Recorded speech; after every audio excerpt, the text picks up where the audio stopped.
Good morning, everybody. We made it to the end of the Aztecs, so this will be a little review over the Aztecs, and then we'll have a little review paper to do today. Happy Monday morning if you're watching it on Monday, and happy Tuesday if it's Tuesday for you. I'd also like to give a shout out of a happy birthday to Vicente. Vicente's birthday is Tuesday, tomorrow. So, or if you're watching it on Tuesday, then it's today. So it's kind of confusing. Anyway, happy birthday, Vicente.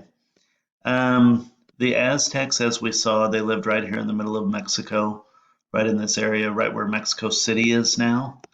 And they had to learn to grow in swampy areas. So they were kind of on a lake or a swamp, and they built these floating gardens. That's kind of their claim to fame. This is a completely Aztec thing here, is to be able to make these floating barges out there, and then they made them out of sticks and reeds and everything, and then they put dirt on them, and then um, anchored them down and grew all of their crops. And they went by canoe and kind of went boat to boat to each of these and tended their crops.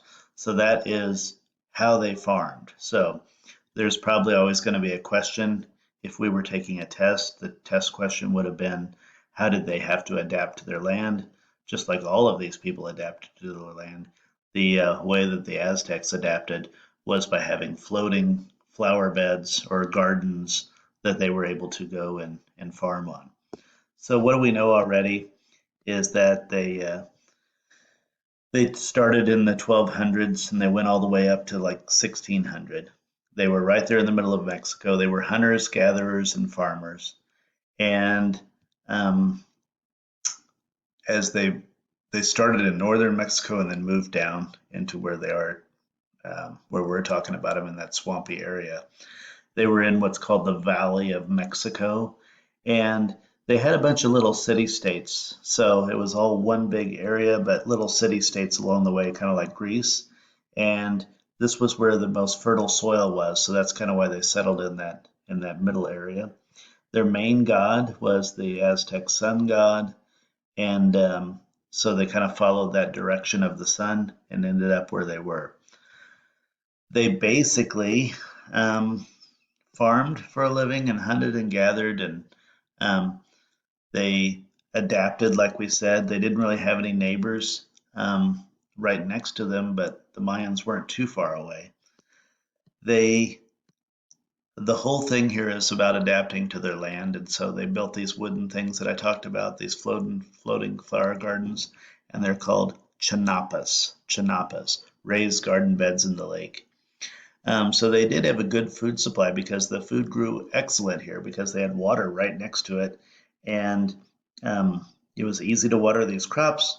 They were right there in the perfect setting, and food was plentiful. They ended up with between 200 and 400,000 people living right in that middle area. But as you look at their entire empire, it was spread out between even more people than that. So they built an empire, meaning that they went around and took land from other people and said, you either join us or you leave us.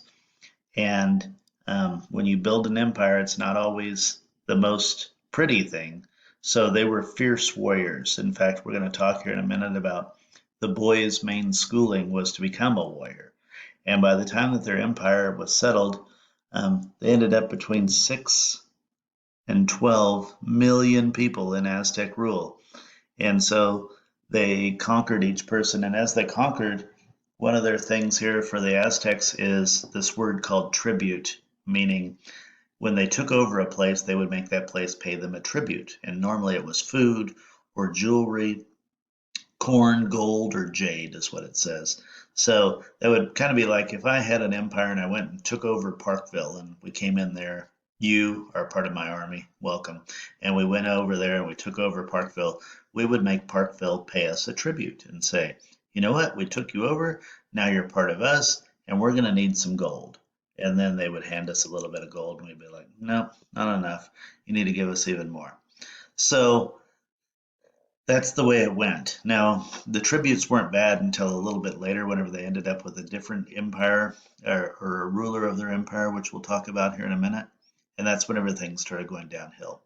But they did have a class structure. They had three classes. They had the nobles, the intermediate class, and then the commoners. So each class was divided even further than that. The nobles controlled the military and the government, um, and the emperor was part of the noble class, and they always lived a life of luxury. They were the smallest class, but the most powerful. They lived on these big land estates and ran the government and the military.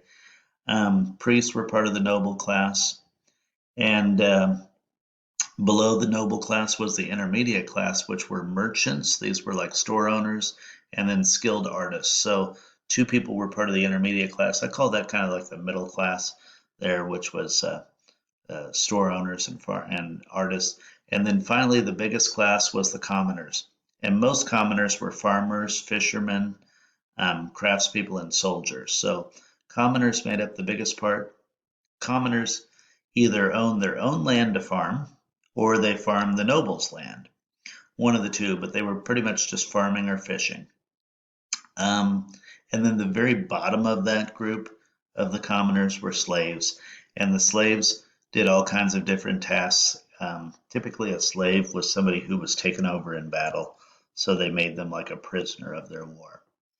Religion was a huge part of life here, and they well, first let's talk about family. The men and the boys, they farmed, they fished, they were part of the military. Like I said, most boys started their military learning at age 10 and they became full-fledged fighters by age 15. Um, the girls and the women pretty much stayed at home. They were taught at home everything to do around the home, like taking care of the home and the children, but their main part of their life was religion. And it says that they had over 1,000 gods, but they worshiped mostly agricultural jobs, so like gods around farming and things like that. And they always wanted a good harvest. Sometimes, whenever they needed to sacrifice something, they would sacrifice animals or humans. Typically, the humans that they sacrificed were war prisoners. So if you were taken by prisoner by the Aztecs, look out because they're probably going to throw you in the fire as a sacrifice to the gods, which wouldn't have been fun. Um, like I said, they had intense training. They went and attacked. And a lot of times, if they went into your village, this is why we call them fierce warriors, they would just go in there and take over everybody and kill everyone and say, um, we're either going to kill you or we're going to take you prisoner. And then they would take over that land. Well, all was going well until they ended up with this emperor named Montezuma. And Montezuma came to power. And whenever he went and overtook people, he would get more and more greedy and say, we wanted this tribute and this tribute and this tribute and this tribute until pretty soon people couldn't pay that tribute. And people resented him and said, you know what, we were going to join you, but you've pretty well made us just so poor we can't do anything. So we're not really following you along.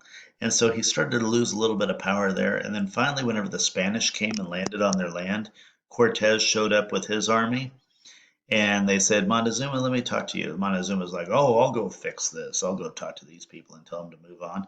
Well, Cortez took Montezuma and said, get on my boat. And they took him prisoner. And eventually he was killed in a fight. But um, when the Spanish came over, that was the end of the Aztecs. The Spanish had better weapons. They had guns called muskets. They had armor. They just had better weapons. And one of the things that killed more Aztecs than anything were germs. So the Spanish brought over germs that the Aztecs weren't used to, and all of a sudden all the Aztec people got sick and died, and it wasn't good. That was the fall of the Aztec Empire. Um, but when the empire fell, they left some good things behind that we can learn from. So they had a rich culture. A lot of the archaeologists have gone over there and found these things just within the last few hundred years. So basically, they were right around the area of Mexico City. They do have some great temples that still remain. So some of these temples were still standing. They had other buildings of religious things, but they found like gold beads and pottery and stone urns. They found beautiful feather headdresses and stone sculptures and jewelry sets with precious stones. So they know that they were very crafty people, very artistic people. They also found the Aztec writing, and some of these scholars found this writing and they were able to translate what the Aztecs were talking about. So all of their important stuff was kept in a codice. Codice is a book, and they wrote in glyphs. So glyphs is like picture writing. They wrote with pictures. So when people studied this picture writing, they found out all about the Aztecs because the Aztecs wrote down everything important. So when they wrote down like, oh, we have two calendars, and they wrote down this is how we bury our um, nobles, and this is what a noble was. All of that was written in the book, and people were able to go in there. The historians were able to go in there and really decipher all the records and say, oh wow, we can see that. So here's an example of one of their codices in the book. I can't make it out, but what it basically says is this is what a noble's funeral was like. Finally, they made advances in astronomy. Astronomy means looking up at the sky and predicting um, when to plant things, how the year goes on. And like I said, they ended up with two calendars. One was for farming and one was for religion. The farming calendar was basically told you when to plant and when to harvest. And then the religion one was when to have celebrations. So if we look at the summary here, they were in the Valley of Mexico. They had to adapt to their land with floating flower gardens. They made contributions with art and architecture and astronomy, and they built their capital where Mexico City is now. We didn't really talk about their economy, but they basically kept to themselves in family groups and they traded. So they traded things like jewelry, they traded food, and they traded craftsmanship, but basically with each other. You know, there was like 6 to 12 million people there, tons and tons and tons of people. And so they didn't have to go out and trade with anybody else. They just traded with each other.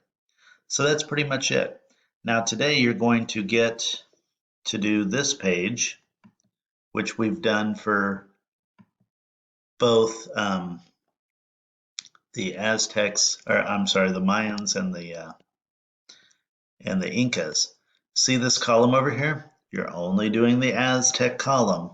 So you're going to talk about where they were located, central Mexico, what they farmed. They farmed three main things, what their language was like. And when we talk about language, we're talking pretty much about writing. I just covered that part. Their social classes, they had three classes. What was their government like? We just talked about that. We talked about their religion. They had about 1,000 gods. Many of them were agricultural gods. Economy, how did they make a living? Did they trade? Did they sell? Did they do whatever? And then their scientific advancements. We talked about that with their calendars. And then finally, what were their homes and buildings and structures like? We kind of breezed past that part a little bit, but we saw that the nobles lived on big areas of land with stone houses. That's kind of what you would see. The others pretty much lived in like mud huts type of thing. So today you're only doing the Aztec column and then turning it in. And then as we move on from here, we're going to end up with three little projects. We're going to do a project starting Wednesday and Thursday. We'll do a project on the Incas. Then we'll do a project on the Mayans. And then we'll do a project on the Aztecs. And each of those will be 10 points like a little quiz. So that'll end up with a total of 30 points like a test. So that'll be a main part of your grade here for fourth quarter. So let's see what we can do. Sounds good to me. If you have any questions, please email me. I'm here to help you and let me know how it goes. And take care. We'll see you.